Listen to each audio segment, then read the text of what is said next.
দেশকে রক্ষার কাজে যারা নিজেদের উৎসর্গ করার জন্য ব্রতী থাকেন সেই সেনার পরিবারের উপর হামলার ঘটনা সামনে এসেছে। এক্ষেত্রে যে ঘটনাটি আপনাদের বলবো সেটা শুনলে কার্যত গা শিউরে উঠবে আপনাদের। এক শহীদ সেনা স্ত্রীকে বাড়ির মধ্যে ঢুকে বেধড়কভাবে মারধরের ভিডিও সামনে এসেছে। ভিডিওটি ইতিমধ্যেই ভাইরাল হয়েছে সোশ্যাল মিডিয়ায়। ভিডিওটিতে দেখা যাচ্ছে একটি বাড়ির পাঁচিল টপকে লাঠিসোঁটা নিয়ে ঢুকে পড়ল কয়েকজন যুবক। এরপর বাড়িতে থাকা এক মহিলাকে বেধড়ক লাঠি দিয়ে মারছেন ওই যুবকরা। প্রথমে দেখুন ভাইরাল হওয়া এই সিসিটিভি ফুটেজটি।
ওই মহিলা নিজেকে বাঁচাবার জন্য চিৎকার করছেন, কিন্তু আশপাশের এলাকা থেকে কেউ এগিয়ে আসেননি ওই মহিলাকে বাঁচাবার জন্য।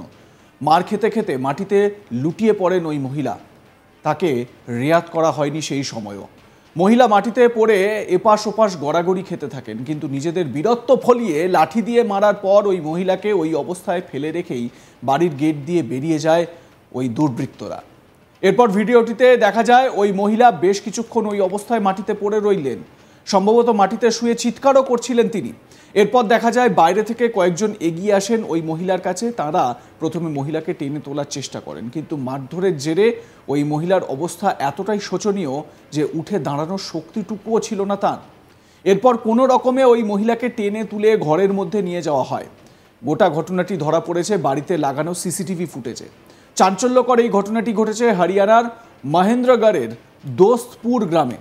জানা গিয়েছে ওই আক্রান্ত মহিলার নাম প্রেম দেবী। তিনি একজন শহীদ ভারতীয় সেনা স্ত্রী। জানা গিয়েছে ওই মহিলার ছেলেও ভারতীয় সেনায় কর্মরত। তার ছেলের নাম কৃষ্ণ কুমার। জানা গিয়েছে এর আগে ওই মহিলাকে জানে শেষ করার হুমকি দেওয়া হয়েছিল। এ নিয়ে স্থানীয় নাঙ্গাল থানায় অভিযোগও জানিয়েছিলেন তিনি। নিরাপত্তার খাতিরে বাড়িতে লাগানো হয় সিসিটিভি। এই হামলার পর স্থানীয় নাঙ্গাল চৌধুরী থানায় অভিযোগ দায়ের করেন ওই আক্রান্ত মহিলা। ঘটনার তদন্তে নেমে রাজস্থানের নিমরানার বাসিন্দা রোহিত কুমার নামে একজনকে গ্রেপ্তার করে পুলিশ। আক্রান্ত প্রেমদেবী জানান এর আগেও প্রতিবেশীরা তাকে জানে শেষ করার হুমকি দিয়েছিল। এরপরই তিনি 7ই এপ্রিল থানায় অভিযোগ দায়ের করেন, বাড়িতে সিসিটিভি লাগানোর ব্যবস্থা করেন। এই সিসিটিভিতে সাম্প্রতিক এই হামলার যাবতীয় প্রমাণ ধরা পড়েছে। এই ঘটনায় শহীদ পরিবারের সম্মান নিয়ে প্রশ্ন উঠেছে। যে সেনা দেশের জন্য নিজেকে উৎসর্গ করেছেন, সর্বোচ্চ বলিদান দিয়েছেন, তার পরিবারের প্রতি, তার স্ত্রীর প্রতি ন্যূনতম সম্মান আমরা কি দেখাতে পারি না? একই সঙ্গে দেশে মহিলাদের নিরাপত্তার বিষয়টি নিয়েও উঠেছে প্রশ্ন। জানা গিয়েছে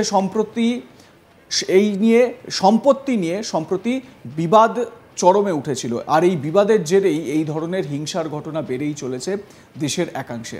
পুলিশ ঘটনার তদন্তের আশ্বাস দিলেও দ্রুত সুবিচারের দাবি উঠেছে এই ঘটনায় স্বাভাবিকভাবে লজ্জায় মাথা কাটা যায়। এই ধরনের ঘটনা একজন বীর শহীদ সেনার ওয়াইফের সঙ্গে, তিনি এক সেনার উইডো, তার সঙ্গে এই ধরনের আচরণ কোনোভাবে মানা যায় না। ছি, লজ্জা এ সমাজের।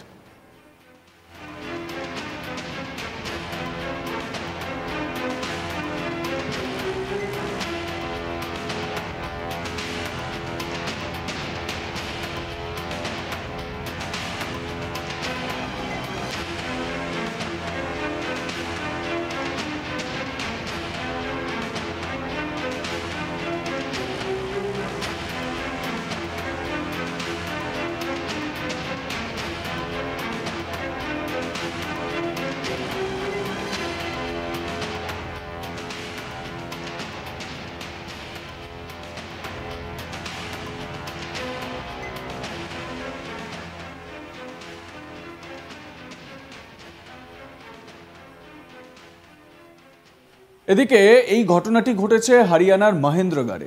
স্বাভাবিকভাবে বিজেপি শাসিত একটি রাজ্য, 2024-এর যে বিধানসভা ভোট, সেই বিধানসভা ভোটে মেজরিটি নিয়ে বিজেপি ক্ষমতায় আসে হরিয়ানায়, এবং এই হরিয়ানাতেই এই মহিলার ওপর, তাও আবার এক শহীদ সেনা জওয়ানের স্ত্রীর ওপর এইরকম নির্মম অত্যাচার হলো।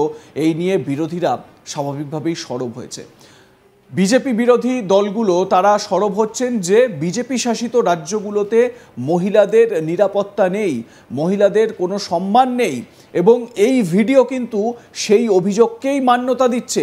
যদি ধরেও নেওয়া যায় যে দুই পরিবারের মধ্যে বিবাদ, সম্পত্তি নিয়ে বিবাদ, তারপরেও কোনো রকমভাবে কি এটা মেনে নেওয়া যায় যে দিনে দুপুরে একেবারে দিবালোকে, দেখতেই পাচ্ছেন সূর্যের আলো রয়েছে, পাঁচিল টপকে দুর্বৃত্তরা ঢুকে যে প্রধান ফটক বা মূল গেট, সেই গেটটা খুলে দিল যাতে আরও অনেকে ঢুকতে পারে সেখান থেকে। তারপর ঘর থেকে ওই মহিলাকে টেনে হিচড়ে বের করে এরকমভাবে লাঠিপেটা করা হচ্ছে।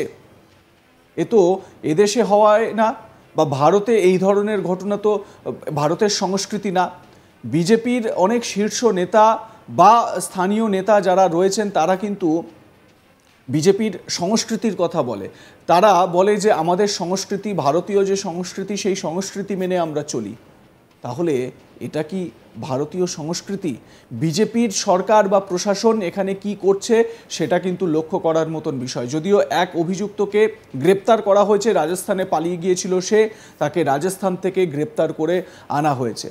এবার এর নেপথ্যে কি রয়েছে? শুধু কি সম্পত্তিগত বিবাদ, নাকি ওই মহিলার সম্ভ্রম নেওয়ার চেষ্টাও করা হয়েছিল? ওই মহিলা যেহেতু বিধবা, তার স্বামী ইন্ডিয়ান আর্মিতে ছিলেন, সোলজার ছিলেন, শহীদ হয়েছেন, এবং তার পুত্র সেও এখন আর্মিতে কর্মরত, তাই তিনি বাড়িতে একা থাকেন। সেই সুযোগে কি কোনো বাজে মানসিকতা নিয়ে এই বাড়িতে ঢোকা হয়েছিল?